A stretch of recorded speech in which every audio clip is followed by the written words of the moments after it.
Waktu isi stroke sekali, 2 kali, dia pesen apa saya? Bilang apa? Suruh saya menikah lagi. Sama sekali udah nggak bisa melayani nih Pak, misalnya. Nah itu kan godaan buat suami, bukan godaan ya, ujian berat buat suami. Buat prianya gimana Pak? Ya, memang kalau istri kita sudah tidak lagi bisa melayani. Dampak kalau kita melakukan dosa onani. Nah, kebanyakan mereka bilang gini, daripada saya pelacuran, lebih baik saya onani aja di kamar mandi. Gitu. Sorry Pak pemirsa ya. Mimpi basah itu bukan diserang roh jahat atau itu Oh bukan enggak, ya? emang Pak ini nggak pernah cerita ya? Apa yang kamu sampaikan itu kamu hidupin. Makanya kadang-kadang gini, kita dengar orang khotbah kok bagus ya. Kata bahasanya tuh bagus, pakai bahasa Yunani lah, Ibrani lah. Tapi kok jemaat nggak merasa diberkati? Padahal udah keren-keren bahasanya udah keren ya. Karena apa? Yang pembicaranya itu hidupnya nggak beres. Setiap keluarga pasti punya cerita, tetapi pastikan cerita kita menjadi berkat dan inspirasi bagi banyak orang. Bersama Tuhan, kita pasti bisa. Kita menikah di luar Tuhan. Iya, di Betul. luar Tuhan. Kacau balau akhirnya, Iya. karena kita nggak mengerti. Kita taunya ya, aku menikah, gue harus bahagia, Iya. gitu. Nah, saya mau bahagia. Kalau dia nggak bahagian gue, berarti kan problemnya di dia. Jadi dia mau bahagia, aku mau bahagia, sama-sama Nah, mau saling bahagia. nuntut gimana? Padahal ternyata ada Itu masalah-masalah. bukan kasih namanya, itu nafsu. Ya mungkin Kasih karena itu kita nggak memberi, mengenal Tuhan. nafsu itu merebut. Betul, betul. Nah, jadi ketika si A ini mau menikah itu mesti diajarkan nilai-nilai firman konseling. Biasanya kalau saya itu 6 bulan. Waktu itu ada satu wanita, ibu bilang, Pak, Bapak pendeta ya? Saya bilang, iya kenapa? Boleh nggak saya diberkati? Saya bilang nggak bisa. Dia kaget, kenapa? Ya, ibu bergereja di mana? Disebut gereja A. Ya, ibu mesti ke sana. Enggak, saya minta Bapak berkati. Boleh saya berkati, tapi dengan catatan harus dikonseling 6 bulan. Kelamaan, Pak. Nah, saya jelasin pada ibu supaya nggak kecewa. Itu loh. Orang yang sudah dikonseling dalam pernikahan aja, rumah tangganya belum dijamin jaminan bahwa pasti berhasil. Apalagi yang nggak dikonseling. Karena ketika kita memberkati sebagai saya pendeta, jemaat, tanggung jawab yang pertama pada Tuhan. Yang kedua kepada jemaat. Betul. Ya kan? Kalau kamu menikahnya bahagia, kalau kamu menikahnya cerai gimana? Nanti tanya siapa yang berkati? Waduh, bahaya kan? Tapi Ya, yang ketiga yang ngerinya, takutnya saya berkati ternyata si A si B ini sudah pernah menikah. Yang siapa itu udah pendetanya berkati, kan kacau. Nah, saya jelas seperti itu, akhirnya sadar, dia ngerti. Saya bilang lebih baik ibu balik ke gerejamu. berarti Bapak kalau menikahkan orang tuh benar-benar cek nih surat ke sipilnya Betul. sekalian ya. Semua Supaya nggak dibohongin. betul, sampai kesehatan mereka saya cek. Wow, itu yang luar biasa. Karena nggak semua orang. Betul. Karena apa? Saya nggak mau ketika mereka menikah seminggu, salah satu mereka mati. Itu kejadian Pak Edi, Bu Ana. Nah, jadi saya cek, saya bilang sama pasangan istrinya calon ini, suamimu kolesterolnya tinggi nih, triglyceridnya tinggi nih. Mau menikah diterusin atau mau obatin dulu? Atau nih istrimu, maaf nih, mandul. Suami siap nggak? Siap Pak. Ya sudah. Loh, itu semua mesti real. Jangan sampai ketika menikah suami merasa ditipu. Oh, istri saya mandul ternyata. Atau sebaliknya, istrinya merasa ditipu. Oh, ternyata suami saya impoten. Lah, ini kan masalah. Nah, buat saya itu semua harus clear dan jelas. Kenapa? Ini kan salah satu faktor penunjang kebahagiaan dalam keluarga, bukan satu-satunya. Orang menikah kan mau punya anak. Ya ini cerdas sekali sih Pak, bagaimana cara melayani jemaat Bapak untuk sebelum menikah. Ini cara-cara yang cerdas menurut saya. Iya. Ya. Dan juga kejujuran kan, transparansi. Betul. Kan sebelum menikah nih semua Harus terbuka, Yes. bukan buka-bukaan. Ya, kalau yang di luar sana kan buka-bukaan ya, tapi nggak terbuka. Iya. Di balik itu apa sih Betul. gitu? Ternyata a lot of trouble. Ada bomnya yang di Ya disimpan ya. ketika menikah, malam pertama aja udah meledak bomnya. Pesta miliaran. Tapi malam pertama udah cerai. Itu fakta. Yang datang orang-orang hebat, tapi kan sedikit. Nah, jadi ketika saya mau berkati orang, itu saya mesti tahu persis kondisinya seperti apa. Karena saya nggak mau disebut pendeta yang dibayar berapa? Emangnya saya pria Berarti panggilan. giliran saya yang iklan ya. Ah. Kalau mau menikah bahagia silahkan diberkati Pendeta Bambang. Dijamin top chair, lancar.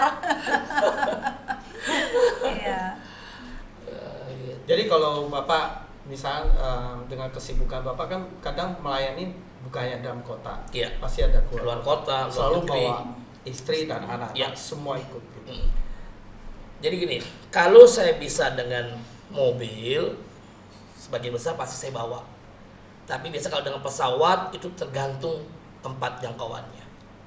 Kayak Supaya kata kayak ke luar negeri, ya udah nggak bisa. Apalagi sekarang mereka udah bekerja, lebih waktunya ya terbatas. ya kan mereka bekerja, nggak mungkin izin terus. Hmm. Nah, jadi beda lah. Dulu waktu mereka masih kecil, ya apalagi ke sekolah kan homeschooling. Ya, mereka bisa dibawa-bawa sebagainya. Jadi itulah yang membuat Bapak sama anak sangat dekat ya hubungannya. Iya. Kadang-kadang pelayanan kan bisa menjauhkan kita dari orang-orang rumah karena Betul. kesibukan. Nah, itu Keluar salah. kota, jam khotbahnya terlalu banyak. Iya. Iya, Ya betul. kan? Sehingga Jadi- pelayanan di luar dalamnya nggak maksimal. Ini Pak Edi, Bu Ana kalau khotbah jangan lupa putranya dibawa dua-duanya. Iya. Iya. Kadang kita ajak. Ya, kalau ada calon mantu perempuan dibawa semua. Nah, Tapi yang pasti saya ajak istri. Ya, harus. makanya yang soal tadi apa tuh jam-jam terlalu sibuk pelayanan, memang kan makanya saya juga bilang jangan pelayanannya terlalu full sampai kesehatannya nggak terjaga. Betul. Terus waktu kualitas time dengan keluarga dan saya juga Nggak jadi ada. nggak ada karena kan dia pusingin diganggu, bukannya diganggu ya, maksudnya terlalu sibuknya itu loh. Nah, dulu kalau saya belum tahu kebenaran, kalau saya lagi sini khotbah, istri anak ganggu, saya pikir ini setan ganggu saya. Tapi sekarang saya tahu kebenaran kan, sejak saya dipulihkan Tuhan di Pria Sejati, saya mesti sebut, bukan di endorse. 2004 ketika saya lagi sering khotbah, istri datang tanya, anak saya datang, saya tahu Tuhan kirim mereka untuk meneguhkan khotbah saya. Nah, banyak saya tahu ya orang lagi sering khotbah nggak mau diganggu. Saya nggak masalah. Saya tahu istri saya datang itu Tuhan pakai untuk meneguhkan khotbah saya. Anak-anak saya datang tanya Dedi sebagainya, saya akan jawab. Oh. Nah, jadi gitu. Iya, Jadi jangan betul. bilang ini setan yang ganggu saya lagi khotbah. Iya, betul. Nah, benar. Ya, jadi kalau untuk di dalam pelayanan ya, apakah ada kayak godaan-godaan gitu dari ya kalau Bapak kan sebagai bantuan pria ya. Iya. Kadang-kadang juga kan melayani jemaatnya ada ibu-ibu gitu. Iya. Mereka minta didoakan, dikonseling gitu. Iya. Nah, bagaimana Bapak hadapin? Apakah pria melayani wanita secara Iya. one on one atau gimana? Ini pertanyaan yang bagus, Pak Edi. Sebagai pria normal, godaan itu pasti ada. Tergantung kitanya mau tergoda nggak. Yang kedua, kalau biasanya yang minta konseling itu perempuan, saya pasti ajak istri. Kalau nggak, dia ajak temannya perempuan. Kalau nggak, saya ajak teman saya laki-laki. Contoh, waktu saya sebuah khotbah di satu gereja cukup besar, habis saya khotbah, itu perempuan hamil bilang gini, Pak Pendeta, boleh nggak saya didoain? Saya tanya gembalanya dulu, Pak Bu, maaf ini siapa? Oh, jemaat, minta didoain. Saya minta ibu gembala dampingi saya.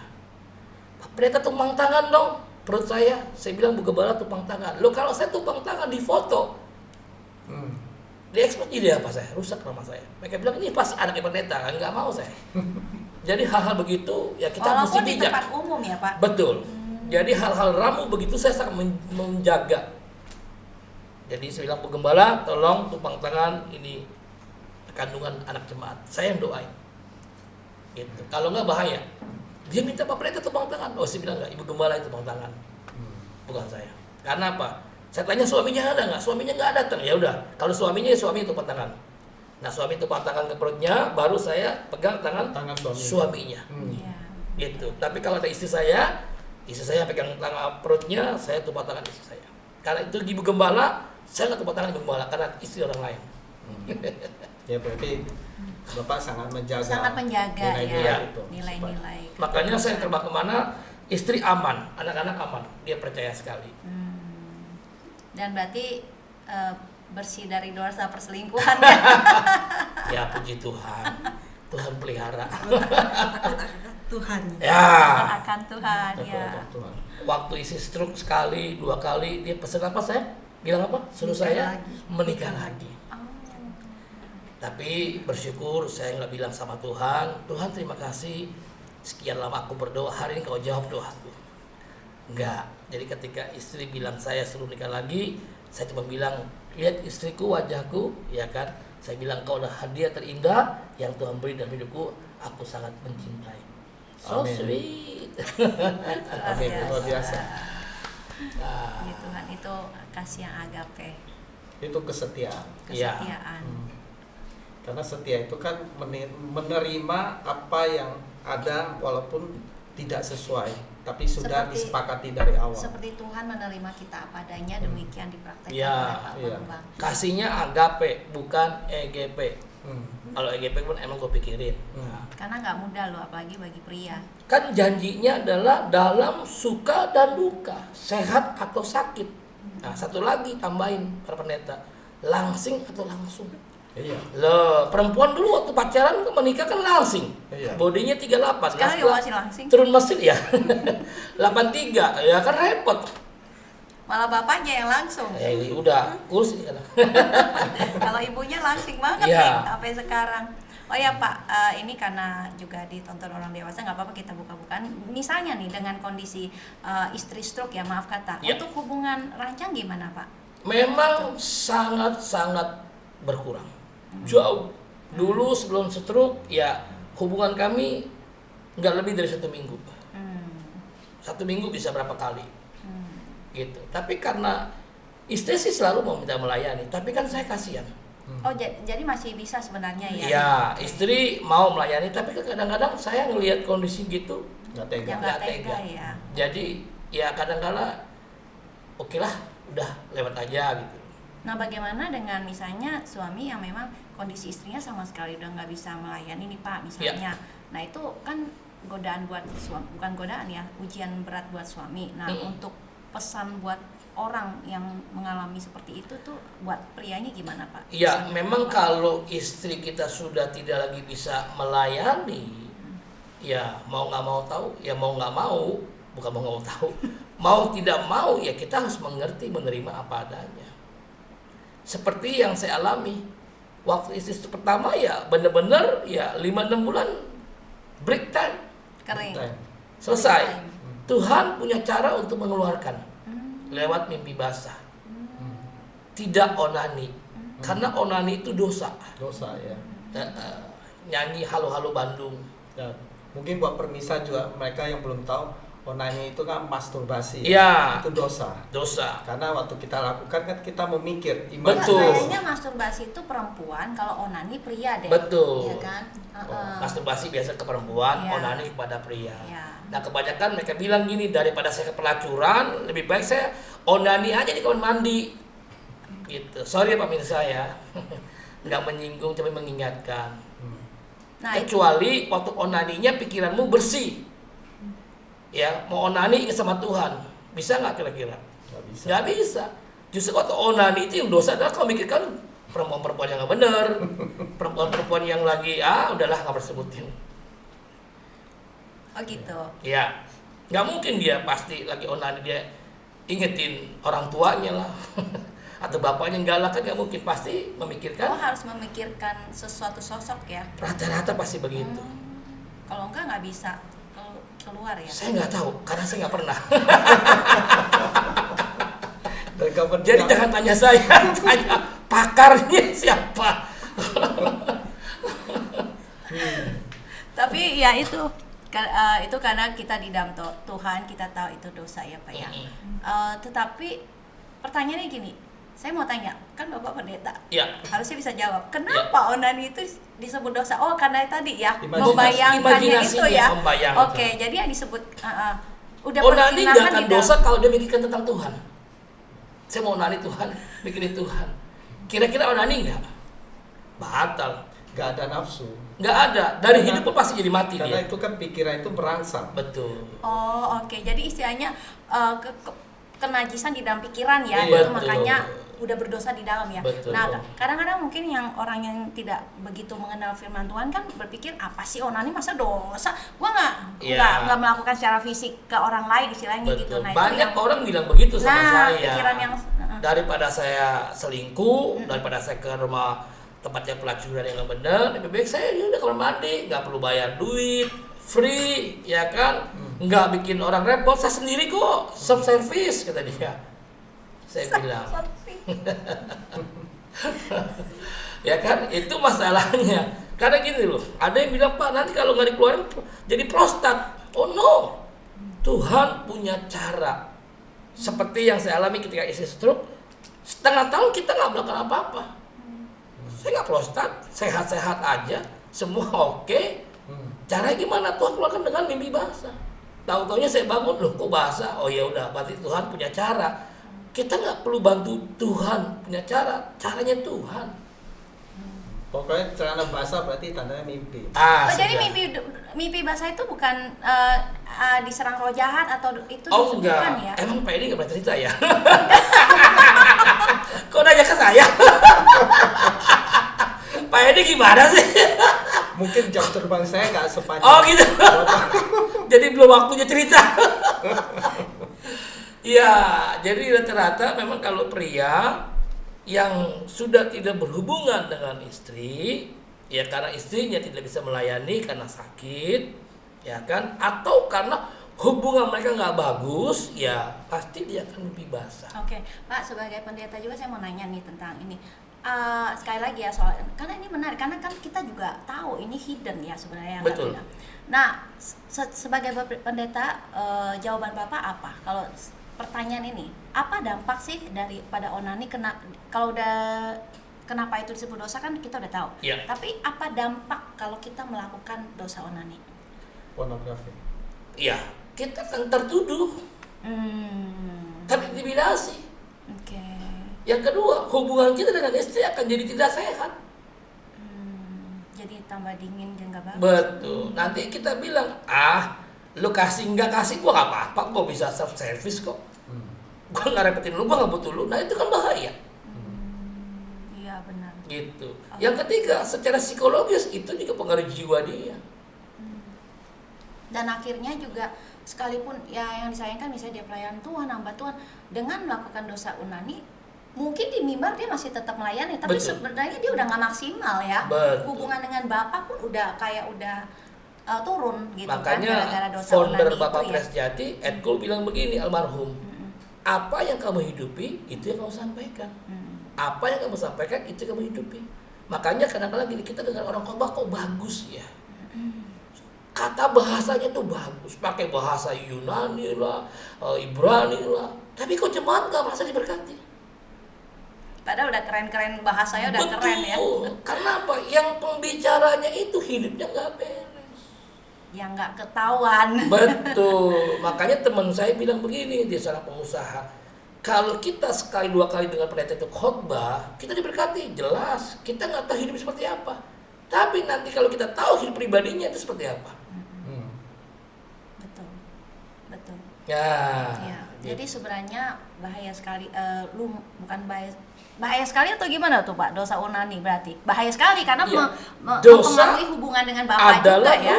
Dosa bukan masalah. Iya, bukan dosa kecil, dosa besar. Ada kan orang bilang itu mah dosa kecil lah, orang memandang remeh. Enggak nyusahin orang, enggak merugikan orang.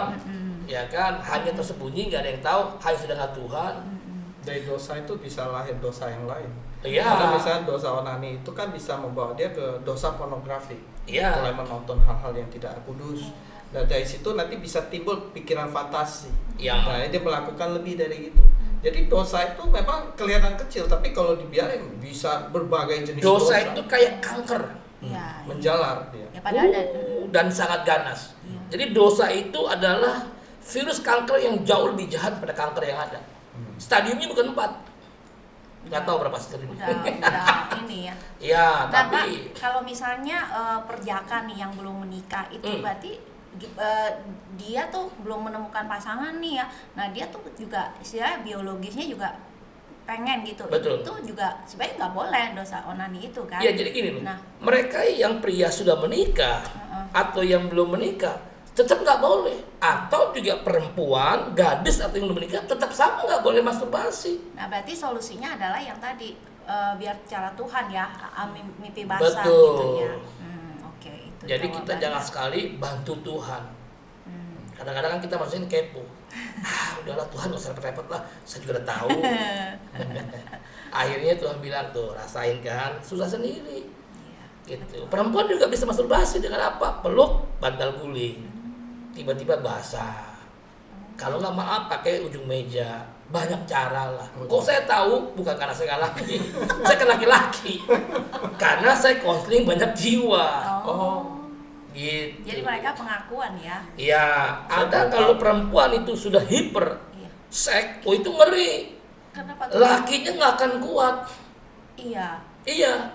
Lelakinya mau trek 1, 2, 3, 1, 2, 3, 4 juga nggak bisa bangun lagi, susah. Kenapa? Maksudnya gimana dia? Lah, karena Kenapa memang ulang-ulang? perempuannya lebih Lebih gahar. lebih kuat. Maksudnya sampai beronde-ronde gitu ya. Iya. Nah, laki-laki kan bisa berapa lama sih? Udah selesai, udah keluar, kan Lemes. udah lemes. Iya. Mau ditel, bangun, nggak bisa bangun. Mau disentil, mau disetrum, sorry ya pemirsa, bukannya jorok nih. Ini podcast keluarga. Iya betul. Kebenaran saya mesti sampaikan. Betul. Ya nggak bisa, mesti tunggu. Yang paling cepat mungkin setengah jam atau 1 jam. Setelah itu juga nggak maksimal kan. Nah makanya banyak pria yang pakai Viagra, Tapi ada juga pakai yang obat-obat kuat. Nah itu juga nggak bagus. Kenapa? Menghantam jantung. Semua harus alami. Prianya alami, wanitanya alami, berhubungan itu secara kudus. Karena seks itu kudus. Yes. Dari mana? Tuhan yang ciptakan. Yes. Nah kalau kita berhubungan suami istri dengan obat-obat yang kuat segala macam, ada yang bilang, Pak gimana? Suami saya itu lemah banget. Metu, nempel, keluar, katanya gimana dong? Gitu. Ya saya percaya bahwa ada mujizat Tuhan. Saya melayani di Papua, di Makassar. Ya dulu tuh dia nakal sekali. Siapa Tiap hari, perempuannya? laki-lakinya setiap kemana dia selalu berganti perempuan berhubungan seks. Akhir sampai Tuhan izinkan adik kecilnya itu nggak lagi bangun, nggak berfungsi. Ya penisnya, mungkin pemirsa bingung adik kecil siapa ya. Nah penisnya itu udah nggak bisa bangun lagi. Nah sampai dia minta saya doakan sampai dia pulih, bisa kembali lagi hidup. Dulu setiap dia mau berhubungan dengan istrinya dia harus minum obat Aduh. pil, itu mahal sekali. Oh. Ya Jadi akibat kenakalan dia dulu, jadi dia betul. mengalami itu. Tapi waktu dia Itu pulih, namanya impoten ya Pak ya? iya Oh, jadi Lemas impoten syawak itu bisa namanya. sembuh Lemas ya? syawak. Bisa sembuh ya? bisa. Ya, Ya, Yang selain- paling gampang ya didoain Pak Bambang. Oh iya, kalau memang sembuh boleh tuh didoain Pak Bambang. Ya memang kalau ada di sini yang Mujizat nonton mungkin kesembuhan. dokter-dokter ya memang secara alami ya mungkin minum obat-obatan. Nah kalau kita secara iman Kristen kita Ya. percaya ada mujizat Tuhan. Ya contohnya saya punya istri kan dokter bilang ini nggak mungkin bisa hamil karena apa, kandungannya terbalik. Ya buktinya punya 3 anak. Iya, begitu. Nah jadi kalau udah bicara mengenai miracle mujizat Tuhan itu dengan ilmu kedokteran, ya maaf ya para dokter bukan menyinggung, ya itu jelas nggak masuk akal dengan logika kita. Contoh aja 5 roti 2 ikan. 2 ikan dibagi 5.000, ya kan nggak masuk akal. Jadi 5.000. Sisanya 12 bakul, bukan 12 loh. Nah kita nggak tahu satu bakul itu berapa banyak isinya. Nah jadi kalau bicara mengenai mujizat Tuhan, kuasa Tuhan itu di luar segala hal, Amin. masuk medis atau segala macam apapun. Yes. Kayak mertua perempuan ya kan ada tumor sebesar telur di dalam kandungannya. Kita doain, dokter mau operasi kok hilang. Wow. Dokter tanya ke mertua perempuan, ke dokter mana? Dia bilang dokter Yesus. Nah jadi kalau udah bicara mengenai Yesus itu udah Puji Tuhan. nggak ada bandingannya, tiada duanya. Yes. Karena dia Tuhan. Ya Biasa, betul. betul. Betul. Gitu. Iman Ya kita jadi dan jangankan penis yang mati, orang mati bisa bangkit kok. yes. Apalagi penisnya kecil, orang yang mati aja bisa bangkit. Yes. Jadi sebenarnya kembali lagi kepada Tuhan. Apapun problem termasuk masalah seks itu kembali kepada Tuhan. Iya. Karena banyak orang mengalami masalah seks nggak puas dengan pasangan, entah dengan berbagai masalah ya. Akhirnya larinya yang ya notabene ya Pak, itu loh. Tapi kalau kita mau bawa kepada Tuhan kan pasti kita beriman, kita sabar ya, bisa kok. Buktinya kan dengan Bapak sendiri tadi udah memaparkan dengan banyak hal, ada kok Tuhan bisa menyelesaikan di masalah area itu. Jadi nggak usah neko-neko gitu. Jadi kan. sebenarnya gini Bapak Ibu, dalam hidup ini tidak ada jawaban dalam Tuhan. Masalah apa aja ada mujizat. Amin. Kami pernah melayani pasangan 17 tahun, 26 tahun yang bercerai, bikin lucu kembali. Ya contohnya kita. Lah, ini kan belum bercerai benar-benar. Udah bercerai. Sudah. Iya, tapi kan masih satu rumah. Iya. Nah, kalau ini 26 tahun sudah bercerai. Itu mujizat. Satu prianya di Amerika, istrinya ada di Indonesia, tapi bisa Tuhan persatukan. Yang penting dua-duanya belum menikah. Nah, kalau dua-duanya menikah ya kita pusing lah gimana caranya. Agak ribet gitu.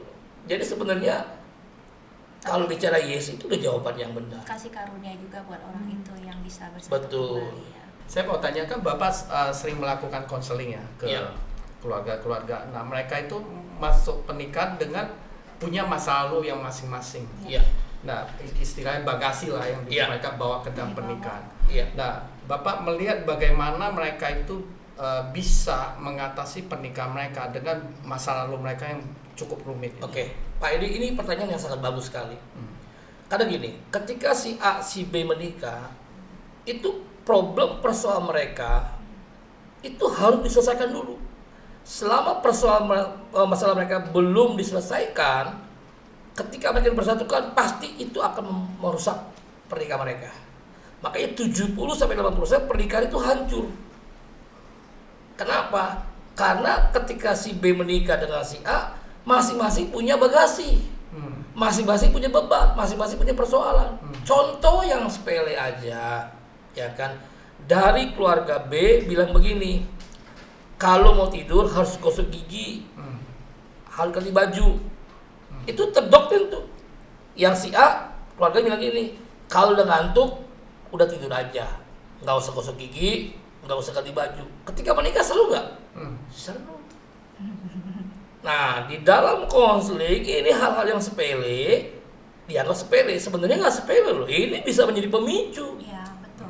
Apalagi kalau mereka berumah tangga, si B ini menikah punya orang tua yang cerai, ya sudah. Ini juga sama, ya selesai. Betul.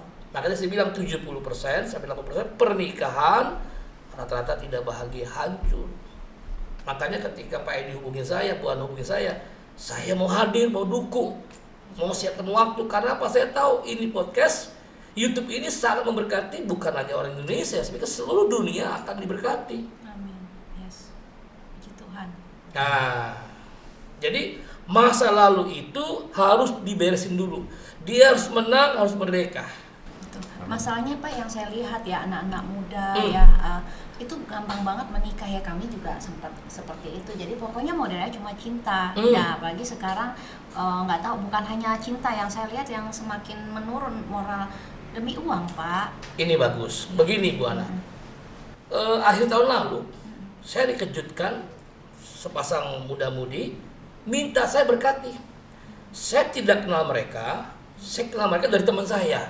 Karena mereka tahu pendeta Bambang itu adalah pendeta yang baik. Puji Tuhan, suka menolong orang, suka membantu orang. Jadi teman saya cari saya. Nah, ini pasangan ya prianya sekitar 25, wanitanya 23. Tinggal satu rumah, belum menikah, tinggal satu rumah, tinggal di satu pulau, satu kota. Mungkin nggak hamil? Ya nggak mungkin lah. Dia datang ke saya minta diberkati, Om, kami mau menikah. Pacar saya sudah hamil 5 bulan. Nah, ini gimana ceritanya? Saya bilang begini sama dia. Oke, Om bantu kamu, tapi kamu bantu Om ya. Caranya gimana? Gampang. 1, sejak kamu ketemu sama Om, tidak boleh lagi berhubungan sebagai suami istri. Janin itu tetap harus dijaga, nggak boleh diganggu lagi. 1. Yang kedua, kamu harus ikut Kempres Jati. Yang ketiga, kamu harus punya gereja lokal yang tetap. Bisa nggak sih bilang berdua? Yang perempuannya begini aja. Kenapa? dia yang menanggung beban. Dia malu kan, dia hamil 5 bulan. Diberkati Desember, Januari lahir. Cepat ya. Cepat, karena mereka nggak bisa bantu saya dengan 3 hal itu, ya saya nggak bisa bantu. Padahal kalau saya berkati mereka, kalau orang tahu, orang tanya itu pendeta dibayar berapa? Lah kan jadi masalah buat saya. Padahal saya bantu orang itu. Kenapa kalau nggak diberkati? Kan kasihan. Lebih hancur hidupnya. Tapi dia nggak membantu saya. Betul. Ya. Gitu caranya. Moral ya. Jadi memang buat bapak ibu yang punya anak itu ya mesti diperhatikan. Betul. Ya. Ketika saya tanya kepada laki-laki itu, papamu seperti apa ketika tahu pacarmu hamil? Biasa aja. Nah, kita nggak menghakimi, tapi kita sudah lihat bagaimana nilai keluarga itu. Betul. Nah, Mulai. kalau dipaksakan terus dia menikah dan ya kita nggak tahu, Iya, betul. nggak menjas. Tadi kita berdoa supaya dia bertobat, ya dia minta ampun, jadi keluarga yang baik lah. Amin. Nah, untuk ibu ya, dengan yang tadi kondisi ibu kan 2 kali stroke sampai melemahkan kemampuan ibu, tidak maksimal menjadi istri dan wanita ya. Ada gak perasaan yang sempat hancur, meskipun kan bapak baik sama ibu ya, tidak mencaci atau menghakimi, bahkan tidak memaksa untuk hubungan yang membuat ibu lelah lah gitu istilahnya, hubungan seks dan kegiatan yang membuat ibu lelah. Tapi secara psikologis ibu pernah ada merasa hancur gak ya, sedih atau gimana, walaupun Betul, bapak Pak. nggak menjas ibu gitu loh, gimana perasaan ibu Iya. ada ya? Ya paling kalau saya sering nangis gitu, Oh. itu aja nangis, belum bisa apa-apa gitu. Ya jadi setiap hari aku mau doa sama Tuhan. Jadi tiap hari saya harus berdoa sama Tuhan supaya aku kuat gitu loh. Amin. Doain saya juga punya pelayanan. Pelayanan suami, anak-anak juga saya doain sering gitu loh. Oh, iya, sampai bahkan karena ibu memikirkan hancur hati, sedih, sampai depresi, akhirnya mau suruh bapaknya menikah ya. Iya. Saking saya udah suruh depresi waktu sering. itu Itu ya. uji coba tes. Oh, dicoba. Ntar kalau beneran menikah emang ibu gimana? Sedih dong. Nggak rela dia. Nggak rela kan? Ya. Kira-kira dari Bapak ya, buat pemirsa, tips yang bisa Bapak bagikan bagaimana mereka bisa membangun pernikahan mereka, atau mereka yang lagi tengah dalam goncangan, bagaimana mereka bisa keluar dari goncangan pernikahan itu. Itu pertanyaan yang bagus Pak Edi. Jadi ketika kita menikah, tipsnya adalah sederhana, bahwa kedua pihak, pria dan wanita, dia harus hidup dalam firman. Karena orang yang hidup dalam firman itu pasti dia hidup takut akan Tuhan. Ketika dia hidup dalam takut akan Tuhan, bukan berarti gak ada godaan loh, tetap ada. Tapi godaan itu tidak membuat dia hancur dan jatuh. Ya, amin. Berarti juga untuk Bapak sendiri bagaimana bertahan melewati kesulitan dan juga keterpurukan ibu keadaannya, berarti tipsnya yang sama juga buat Bapak juga. Betul. Ya. Oke. Makanya saya tidak pernah mengkhotbahkan yang saya khotbahkan selama 35 tahun jadi pendeta, firman yang saya nggak hidupi. Istri bisa dengar, bisa tahu, anak-anak kami dengar dan tahu. Apalagi kalau saya khotbah ajak mereka duduk di depan. Kalau saya hidupnya nggak benar, saya lihat wajah mereka, saya stres. Ternyata kalau saya khotbah mereka ada, saya paling bahagia. Kenapa? Mereka pasti support saya. Yes. Bapak, boleh saya ngomong, sebutin Bapak. Bapak masih pendeta waras. Yang nggak waras, dia udah khotbah tapi dia nggak hidupin. Pede pula di mimbar, Pak. Overconfident. Overconfident. Ya, kita telah mendengar kesaksian dari hamba Tuhan Pak Bambang beserta istrinya yang luar biasa. Ia setia, sekalipun ada ujian pencobaan, istrinya dalam keadaan stroke, tapi dia tetap memilih, tetap setia melayani istrinya dengan penuh kasih. Dan ada firman Tuhan yang pada hari ini saya mau sampaikan di Mazmur 128 ayat 1 dan sampai 3. Berbahagialah setiap orang yang takut akan Tuhan, yang hidup menurut jalan yang ditunjukkannya. Apabila engkau memakan hasil jeripaya tanganmu, berbahagialah engkau dan baiklah keadaanmu. Istrimu akan menjadi seperti pohon anggur yang subur di dalam rumahmu, anak-anakmu seperti tunas pohon zaitun di sekeliling mejamu.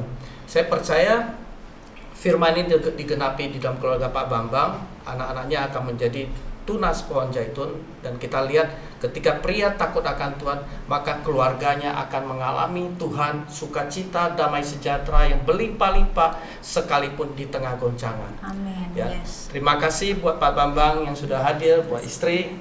Kami sangat bersyukur buat kesaksian yang luar biasa, pengajaran yang luar biasa buat orang-orang di luar sana supaya mereka mengerti nilai-nilai kebenaran akan firman Tuhan.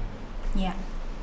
Bagi teman-teman yang saat ini mungkin sedang mengalami pergumulan yang kurang lebih sama dengan Pak Bambang dan istrinya ya, Ibu Yeni, boleh menghubungi kami di TikTok, Instagram dengan direct message.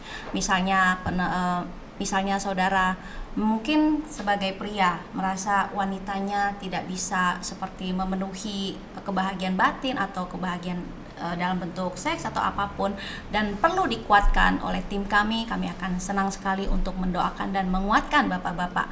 Demikian juga ibu-ibu yang mungkin merasa aduh seperti kondisinya Ibu Yeni ya, yang merasa lemah atau mungkin lemah dalam keadaan apapun sehingga dia tidak merasa bisa membahagiakan suaminya, dia merasa dia tidak maksimal sebagai istri ya karena dia mungkin minder dengan keadaannya. Teman-teman, sahabat yang mengalami hal itu dan mau dikuatkan juga bisa menghubungi kami untuk kita kuatkan. Bagi saya, kami percaya ya semua tidak ada yang mustahil di dalam Tuhan. Amen. Seperti saudara-saudara, teman-teman sudah melihat bagaimana kehidupan Pak Bambang dan Ibu Yeni yang benar-benar menghidupi firman Tuhan. Tuhan selalu menjaga dan menyertai, dan rumah tangga ini sampai anak-anak saya melihat semua bahagia. Jadi di dalam Tuhan tidak ada yang tidak ada jalan keluar. Karena Amen. Tuhan itu Tuhan Allah yang mujizat. Dan dia yang menghadirkan sesuatu, dia yang mengatur, berdaulat atas segala sesuatu. Asal kita percaya, kita mau rendah hati, dan kita mau datang kepada Tuhan. Ya, thank you ya Pak. Thank Terima you. kasih Pak Terima kasih. Bambang, Ibu Selamat Yeni, Ibu Ana. kesaksian yang luar biasa, Ya, thank pengajaran you. yang luar biasa memberkati. Ya, kita sapa para penonton. Terima Ya, kasih terima kasih. semuanya sudah menonton di YouTube channel kami. Tuhan Tuhan Yesus memberkati. Setiap keluarga pasti punya cerita, tetapi pastikan cerita kita menjadi berkat dan inspirasi bagi banyak orang. Bersama Tuhan, kita pasti bisa.